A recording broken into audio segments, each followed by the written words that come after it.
Kaibigan, kulang ka ba sa vitamin B9? Narinig nyo na ba ang vitamin B9 or folate deficiency? O marami sa kababayan natin merong deficiency sa B9 pero hindi nila alam. So tuturo ko to sa inyo ha. Marami tayong matutulungan dito. Yan ang mga 8 warning signs mamaya. Para saan ang folate? Folate kasi nasa pagkain yan. B9 is folic acid yan. Okay? So, folate, ang pagkain, folic acid, yung supplement na iniinom, binibigay sa buntis. Kailangan natin tong vitamin B9, basically para sa dugo. Para gumawa ng dugo, para sa nerves, diba? Vitamin B sa nerves. Maganda rin sa digestion, sa DNA, sa hair, sa skin, pati rin sa mga internal organs. So, ang folate nakukuha sa pagkain. Kailangan yan sa white blood cell, sa red blood cell. Kailangan to ng buntis, diba? Lalo na sa fetus, sa baby. Kasi pag kulang sa folate, pwede maging abnormal yung baby. Kaya lahat ng buntis, binibigyan ng folic acid. Pero hindi lang buntis ang kailangan ng folic acid or vitamin B9. May mga pagkaing mataas sa folate dito sa B9. Pag mahina kayo kumain nito, ay pwedeng bumagsak ang vitamin B9 nyo. Ayan, basically, gulay and nuts. Sari-saring gulay, sari-saring nuts, pati monggo, pati atay. Mataas yan. So, yan ang requirement. Pag buntis, 400 microgram of folic acid every day, dito natin nakukuha. Ano yung 8 symptoms pag kulang ka sa folic acid or folate deficiency? So, basically, anemic. Kulang, maputla. Okay? Maraming cause ng maputla. Pwedeng kulang ka sa iron, pwedeng kulang ka sa B9, pwede rin kulang ka sa B12 o anemic din yon. Okay? Kulang ka sa iron or kulang ka sa folic acid. Ito nga pinakadelikado sa mga buntis. Ayan, no? Or yung may balak magbuntis sa mga young female, kailangan kompleto na kayo sa folate. Pag kulang kayo nito, pwede maging abnormal yung baby. Hindi po maganda. Mga may depression, mababa din sa vitamin B9, mahina immune system, laging mahina, pati digestion. May mga sugat-sugat sa bibig, di ba? Pag maraming sugat, malamang kulang sa vitamin Bs. Ayan, no? Sugat-sugat, canker sores, pati yung dila, mapula, pale skin, maputla, memory problems.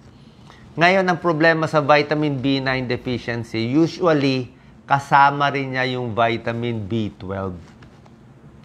Usually, pareho yan, kulang. Kaya minsan nag-overlap yung sintomas. So, anong cause ng vitamin B9 or folate deficiency? Anemic. Kulang ang kinakain. Alcoholic. Okay? Alcoholic, puro alak na lang. May problema sa tiyan. Malaki ang requirement dahil buntis. Yan. Ang treatment natin, either pagkaing mataas sa folate, tuturo ko mamaya, or supplement ng folic acid. Pwede yon.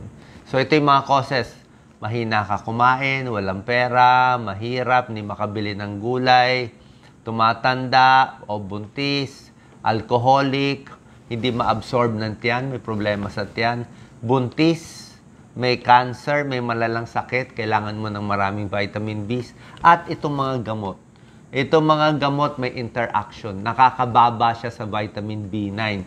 Ito mga methotrexate, sulfasalazine, trimethoprim, phenytoin, anti-seizure to, at iba pa. So, yung mga alcoholic, pwede bumaba sa vitamin B9, vitamin B12, di ba? Yung mga may eating disorder, pwede rin, mahina kumain. Tsaka yung mga malnourished. Ang folate na sinasabi ko na sa pagkain, di ba? Sari-saring gulay at nuts. Ang folic acid tableta. Okay, papakita ko kung ilan na requirement. So, ano yung pagkaing mataas sa folate? Atay, mataas sa folate. 588 micrograms. Ang taas, per 1. Parang uminom ka na isang tableta ng folic acid. Sari-saring gulay, spinach, asparagus, broccoli, mga nuts, peanuts, hazelnuts, walnuts, pati monggo meron din. Yan ang mga good sources. Ito yung mga folate na kukuha sa pagkain. Ito yung folic acid, usually may fortified. Dinagdag na yung vitamin enriched na itong mga cereals. Kaya pag bibili kayo ng mga cereals, o minsan sinasama sa tinapay, tingnan nyo kung merong dagdag na folic acid. Nilalagyan na nila yung vitamins yung pagkain. Pero pwede rin sa pagkain. Ito yung nahalo sa cereals. Ito requirement ng vitamin B9 ng tao. Habang bata pa, ang required is only 65 micrograms per day. Pag buntis, mga 400 micrograms per day. Okay? Pero hindi ka pwede lumampas sa 1,000 microgram. Bawal din overdose. Okay, dapat sa tamang damil din. Ayaw rin natin overdose. Hindi rin pwede sa sobrahan. Ano benefits ng folate or vitamin B9? Tulad na sinabi ko, iwas ang neural tube defect. Pakita mo, Doc Lisa, yung picture. Maganda, oh. Yan ang mangyayari. Ayan, oh.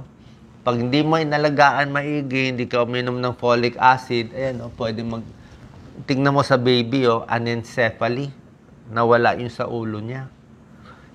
Spina bifida, oh, nagkaroon ng dalawang, parang extra buccal sa likod, oh. Ito, nawala yung ulo, oh. Oh, hindi tumubo yung brain, di ba? Delikado. Kaya kailangan nyo talaga nitong folate or folic acid pag buntis. Yan.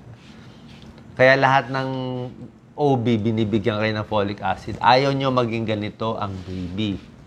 Second, lower risk of stroke. Nakita nila, pag mataas ka sa folate or pag yung supplement na folic acid, mas hindi tataas yung homocysteine. Masama itong homocysteine, eh. More folate, less homocysteine, less heart disease, less stroke. So maganda, iwas heart disease, iwas stroke. Nerve kasi yan sa stroke, neural tube defect. Pati sa utak, iwas ulyanin, iwas Alzheimer's. Cancer, parang may tulong. Hindi to 100%, hindi 100% evidence, pero nakita nila pag kompleto ka sa folate, parang less risk of lung cancer, breast cancer, cervical cancer, and stomach cancer. Ano risk nito? Wag lang ma-overdose, di ba? Sa cancer, hindi nila sure kung good, pero parang may tulong naman. Ang problema lang minsan, yung kulang ka sa vitamin B9, baka kulang ka rin sa vitamin B12. So, pag folate lang o folic acid lang ininom mo, tapos yung sintomas mo pala dahil kulang ka sa vitamin B12, magkakaproblema pa rin, magkaka-nerve damage pa rin. Kasi, so, ibig sabihin, gamutin mo na yung B9, pati B12, sabay. Sabayin mo na ang gamot. Kasi yan ang sintomas ng B9 or folate deficiency.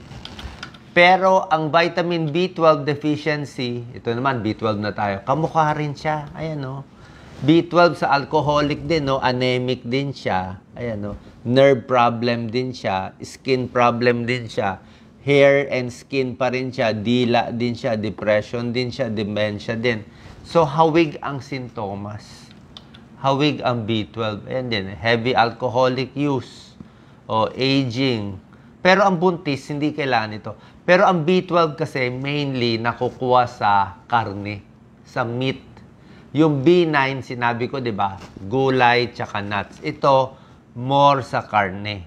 Kaya ang mga vegetarian, sila ang kulang ng B12. Alcoholic, hindi kumakain. Vegetarian, hindi kumakain ng karne. Sila nagkaka-B12.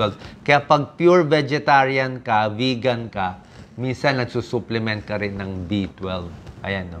Sa meat mo makukuha. Ayan, no? Mga matataas sa B12, puro meat to. Meat, beef, liver, ayan, no? Ham, chicken, egg, meat, eh. Okay? So, parehong mahalaga, B9 and B12. Sana po may tulong to. Oras na may sintomas na anemic, may nerve problem, at iba pang mga sintomas na pinapakita natin. Ipacheck natin, baka kulang kayo sa B9, B12, or wala naman masama kung kakain tayo ng maraming pagkain mataas sa B9 and B12. Itong mga tinuturo ko sa inyo. Plus, kung buntis nga, kailangan nyo ng folic acid supplement. Salamat po.